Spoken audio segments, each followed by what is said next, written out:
Hello everybody, it's Wyvern here with another bit of Total War, Warhammer 2 Quick Match gameplay. This time around we are on Galbaraz, playing as the Beastmen against the forces of the Empire. So for this matchup, rather than going with something more, I guess a little bit more conventional, with say Centaurs or just going with mass pesticores like I'm sometimes fond of, I decided to do a bit more of a mixed bag, balanced out build. It's been a while since I played Beastmen. It's been a while since I played anything except vampires, to be honest, and in any serious capacity. So we do have Morgur the Shadow Gave here, just a sensible, sort of reliable choice. He's got Foe Seeker, he's got Call of Violence, which of course is a leadership buff, Stave of Ruinous Corruption, as well as Spirit Essence of Chaos. So of course the usual Chaos Spawn summons. He also does, and I guess might as well mention it, he's got some really high missile resist, which actually is really nice against Empire, of course, because even against single models, you'll often find that Empire can snipe him out pretty well with shooting. And, you know, Morgur can shrug it off. Even if your opponent, say, tries to cheese you with a Luminarch or something, he can shrug it off. Alongside him, for a caster, we do have Bray Shaman of Wild, who does have Devolve, as well as the Mantle of Gorok, and a Jagged Dagger. I decided to try to bring him on a Chariot here, just to run over enemy infantry.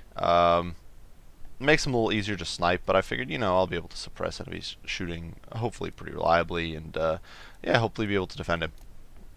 For the rest of the line, we do have a mix of Gorherd with shields, Blackhorn's Ravagers over there, some normal Gorherd, then two Bestigors, and the Korok's Manrippers, who I think are really solid in this matchup. Empire has a lot of heavy cav that is very nasty and very tough to deal with, and Korok's Manrippers can just shut them down hard. Then we do have two units of Minotaurs, one of which is the Butchers of Kalkengard. Both are shielded. I know a lot of people like the Great Weapon variant. I do not, personally, especially against factions that can bring a good amount of shooting. The simple reality is that with their low melee defense stacked on their non-existent shielding, you'll find that they'll often just get torn apart before they ever reach the fight. I'd much prefer using Butchers of Kalkengard with a Mantle of Gorok to shut down enemy large. Finally, we do have two units of Chaos Warhounds with Poison, just to harass enemy skirmishers, like my opponent's Pistoliers here, as well as to disrupt backlines if there was much of a backliner if I get the opportunity. Now, my opponent here going with a pretty wide Empire build. Somewhat a conventional one as well, I think. So, anyways, it's kind of just a classic matchup. Two Pistoliers. Nothing too fancy there. A very good harassment tool. Very hard for Beastmen to effectively shut down, in my opinion, especially when they're protected by Reichsguard on one end and Zintler's Reichsguard on the other. If I had Centaurs or units like that, my opponent could just fall back, maybe even drag the spears in there, or pile in with his Reichsguard and really protect these Pistoliers. In the back, my opponent does have a whole bunch of Spearmen with shields, so a bit of a holding front, backed by Sigmar's Sons as well as doubled up Greatswords. So honestly, a pretty even sort of front line fight. Then there are a bunch of Free Company Militia, 3 units of them, providing some good old-fashioned fire support, and a lone Celestial Wizard back here with, and I think this was a mistake on my opponent's part, probably accidental. He did bring Roiling Skies, which is basically useless against Beastmen. Beastmen only have 1 flying unit, unless you count Manticore summons, so basically useless. But Wind Blast, of course, and Curse of the Midnight Wind, very strong. And then Boris with full kit is of absolute beast, because he can snipe out Lords, he can, especially Beastmen Lords, because they tend to be weaker. He can debuff your troops a whole bunch. He's just very, very annoying. But regardless, this early sort of, there isn't really much posturing even. I simply push forward.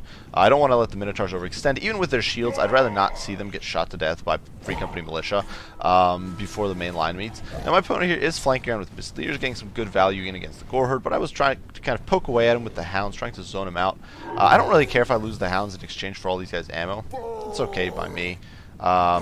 So you can see these guys sort of chipping away at my Hounds, chipping away a little bit at the Gorherd, but now lines are about to meet. You can see we do have the Korok's Manrippers here in reserve. We've got the two units of Minotaurs. Big mistake here, though, on my part, was leaving the Bray Shaman with the Wild in the back. I should have kept him moving along with the main force, and now you're going to see me pay for the price a little bit.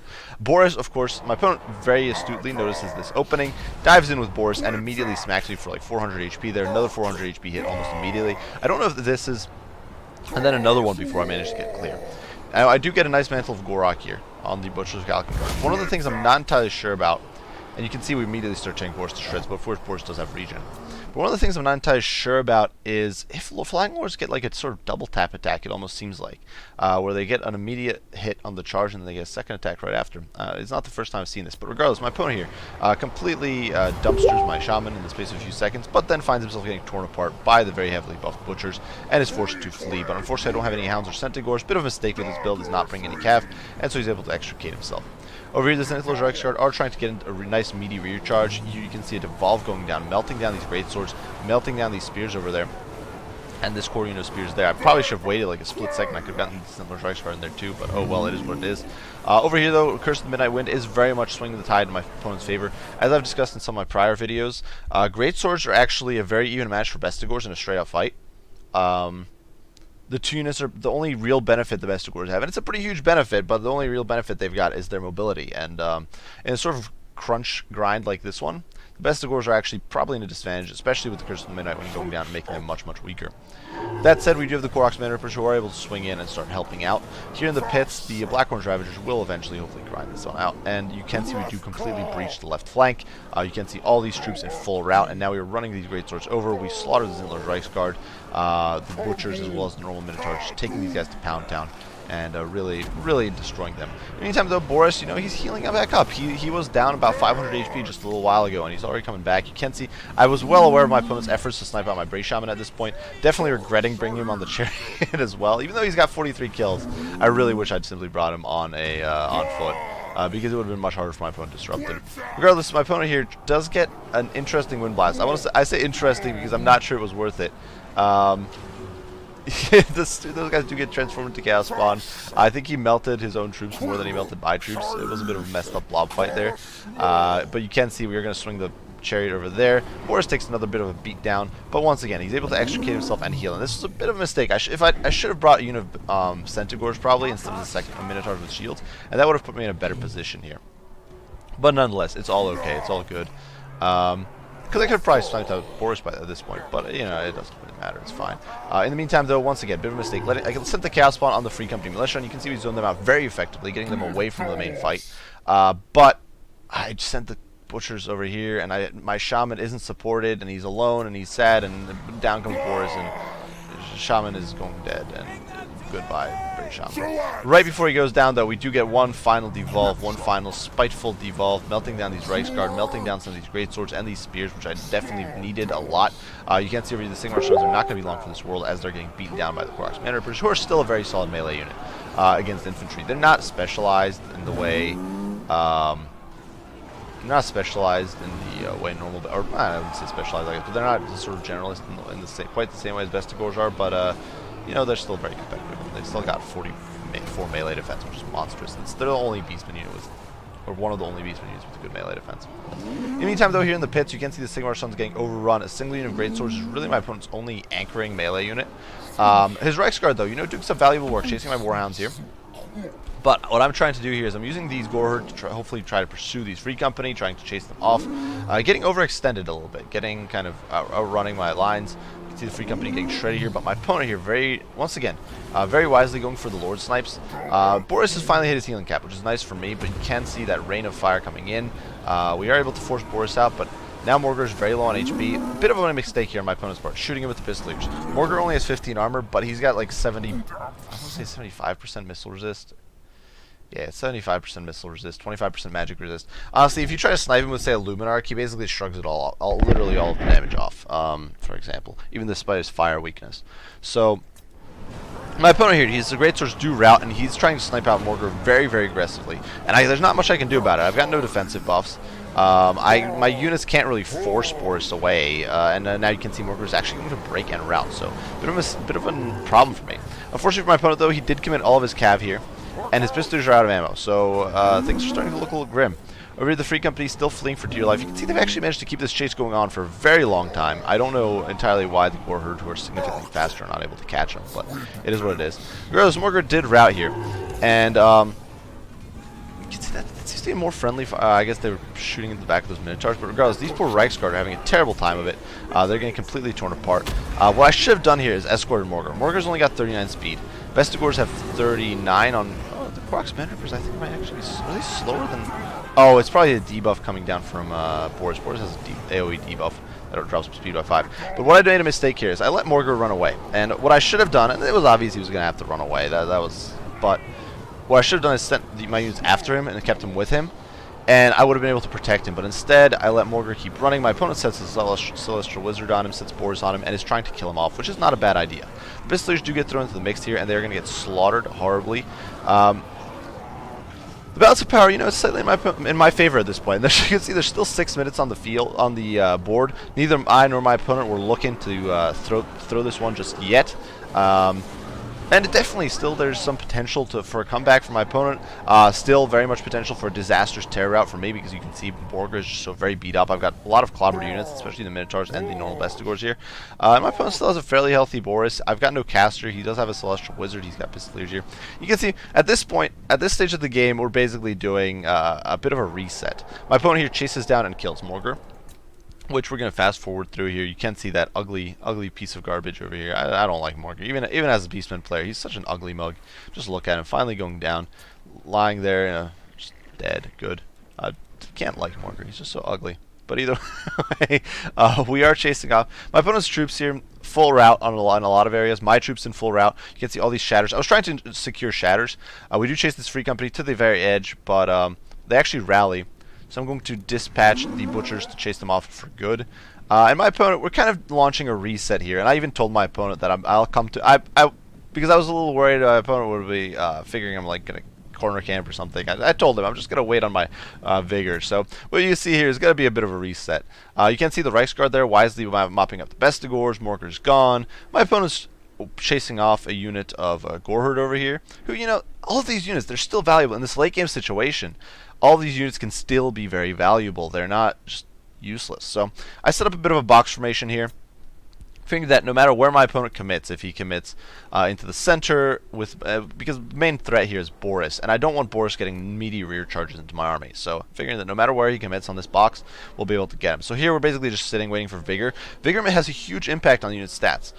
It drops your melee attack, melee defense, your armor. Now, that's not too relevant on the Minotaurs or the Butchers, but it's a huge impact on like Korok's Man Rippers with 95 armor normally. It can drop your armor by 35%, which would be, you know, that's about 35 armor off. I would have not, you know, maybe like 34 armor off, but pretty monstrous effects there. And it's not something you want to be doing, especially when most of your opponent's remaining damage is non-AP.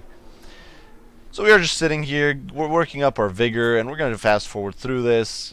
My opponent sort of posturing and pulling his troops forward, trying to get that full shroud, which makes sense. He doesn't have the tools to take me on head on, which is, yeah, that's sort of just his situation. He just doesn't have those tools.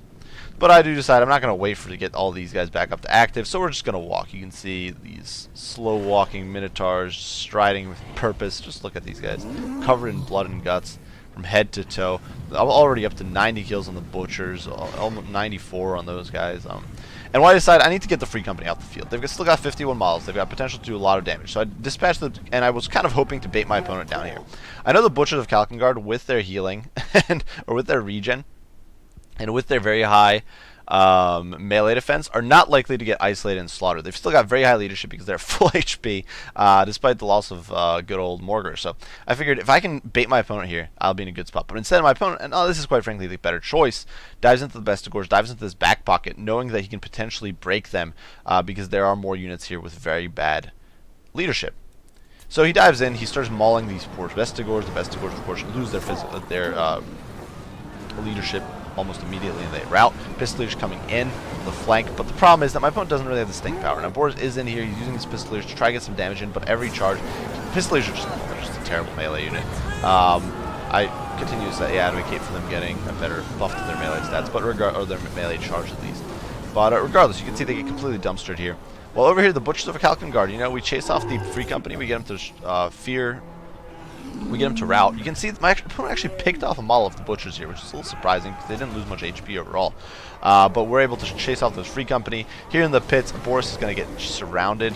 And despite all his debuffs, the Korok's Man Rippers, you know, they're very healthy. They've still got 4,800 HP. Boris only has 2,700 or so. And my opponent doesn't really have... He could try to cyclo charge at this point, but it's a little hard with Minotaurs on the field. And you can see he's just taking such a beat down. Boris just doesn't have the best melee stats to begin with.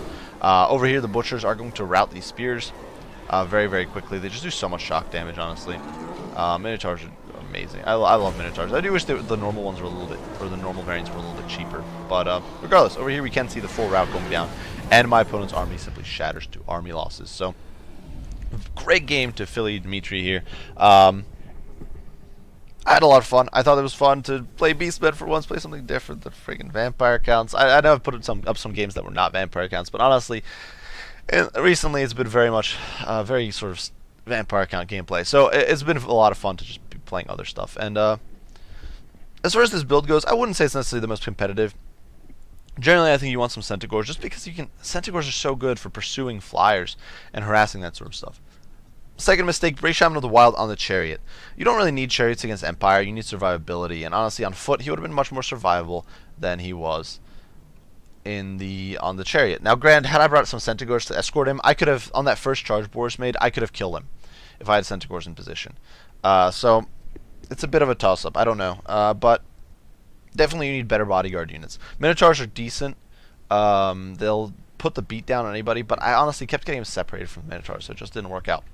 Morgar, I was surprised he got sniped out. He got a lot of kills. He got a lot of value, I won't lie. He got those 2 summons as well, so he got essentially his full... but his regen didn't really save him, because my opponent was very diligent about cycle charging and sniping him out, so he kind of ended up flopping almost.